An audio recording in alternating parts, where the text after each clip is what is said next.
So about 13, 14 years ago, my wife grew up, her family had a boat on Lake Erie. Anybody spend a lot of time up in the lake? I'm in there.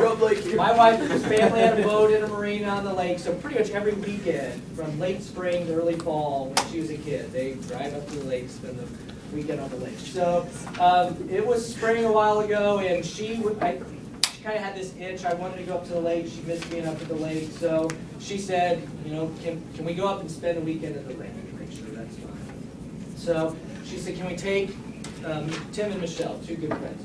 So I'm like, all right, we'll go up to the lake with them. So she made reservations at this hotel in Fort Clinton, so we were planning to go up to the lake. So that weekend rolls around, we load up the car, we go pick up Tim and Michelle.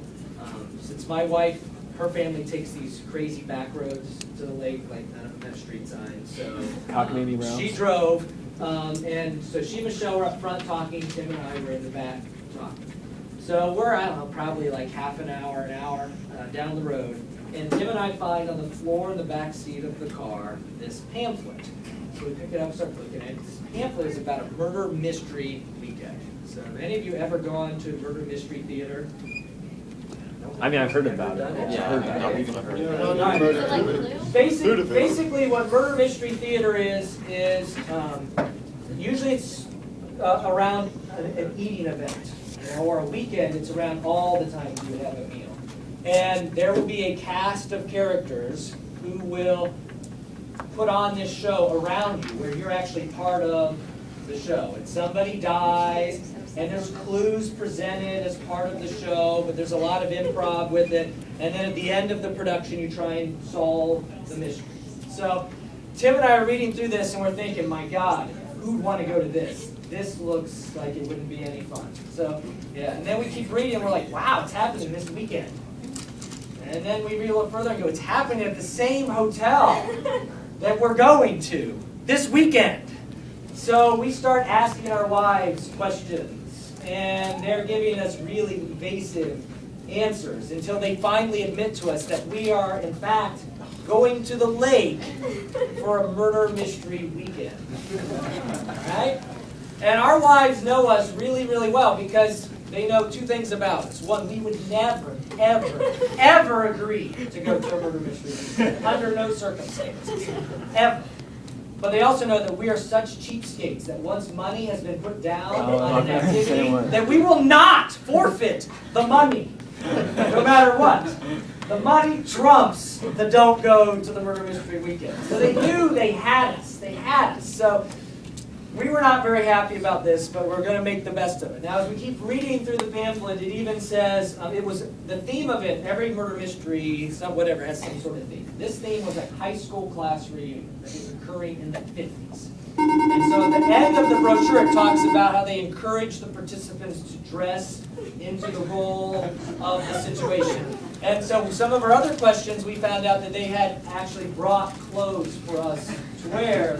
And we're like, no, we're the men. We're not wearing those clothes. You know, we had to draw the line, we had to feel macho. So, yeah, we didn't dress up in the costumes, but we were pretty much screwed on everything else. So, what's that? I don't know. It's like, don't even show us because we're not wearing it. I think it was like, you know, white t-shirt with fake cigarettes rolled up in the sleeves. Or 60-ish, but same sort of thing. So anyways, so we get to the hotel, and we go in, and the first act of the show is like you're arriving for the reunion. So they have this big table laid out where the cast is the reunion committee, and they're welcoming everyone back.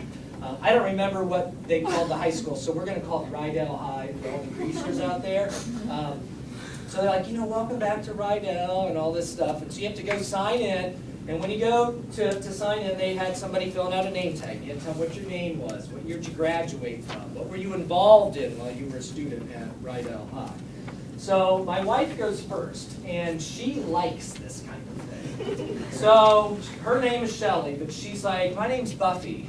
So they're writing out Buffy, and she's like, yeah, but in high school they called me Backseat Buffy. And I'm just like, so she's playing on, she's like, yeah, I was captain of the cheerleading squad, you know, all this stuff. So they make up this name tag for my wife. And I'm just sitting there, like, dying. Elementary school principal. Yes. And so then my turn. So I say, staring right at her, my name's Brett, and I'm not playing this stupid game, okay? You know, and she's kind of like, come on, make it fun. And I'm like, so I'm thinking, all right, I'll make it fun.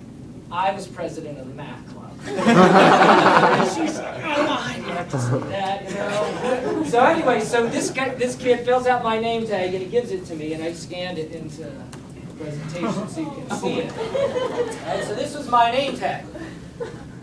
So it's got my name, said I graduated in '49, and then he put some calculus on it. I'm like, wow, this is really, really interesting. So and now I'm excited. And I'm telling my wife, look at this. And now she's not so excited. And then as I'm looking at it, I'm like, oh my gosh, he made a mistake. You all see the mistake? Yeah. What do you do? He left off the constant of integration. Okay? So I'm like, I can't believe you made this mistake. And she's all like, you will not go talk to him. You know, knowing the teacher in me has to correct the error of his ways. So I'm like, all right. So anyway, and then actually, this is just an aside, then our friend Tim comes up, and he's like so not into it. He's like, I'm Tim, I graduated in 1989. We're in the 50s, dude. So he was worse than I was. So anyway, and then somebody dies. So that just like completely distracts us from the whole calculus thing. So somebody dies, oh my God, and there's all these clues. And so that part of it's over. So the next morning at breakfast, there's more information, find out more stuff. Start to have some ideas. At lunch, there's some more. Well, then finally at dinner on Sunday, the show wraps up. And after it's all done, everyone has to put on a piece of paper, who do you think the killer was? So, you know, we're sitting around arguing at our table, and Tim and I think it's this one person. Our wives think it's somebody else. And so everyone turns in their papers, and then you have dinner, and then at the end of the dinner, they announce that there were only 2 people present who solved the mystery. So Tim and I are like, yeah, and then we find out it was our wives. Solved the mystery, so we were really bummed about that. But then they said there would be now a meet and greet, that now the show is over, you could, the cast would come out of their character, and you could talk to them and tell them what you thought about the show.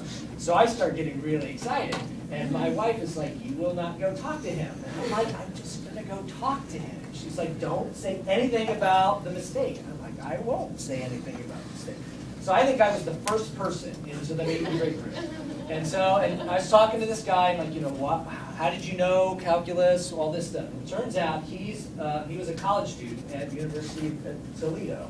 He's an engineering major who also happened to have an interest in theater. When he was in high school, he did a lot of theater, so he's kind of like Mr. Shoot, all right? You know, really mathematical, science-minded, but had that creative side. And so he, when he was in school, to make money as a part-time job, would do murder mystery theater on the weekends around the lake, and then he would go to class and do engineering during the week.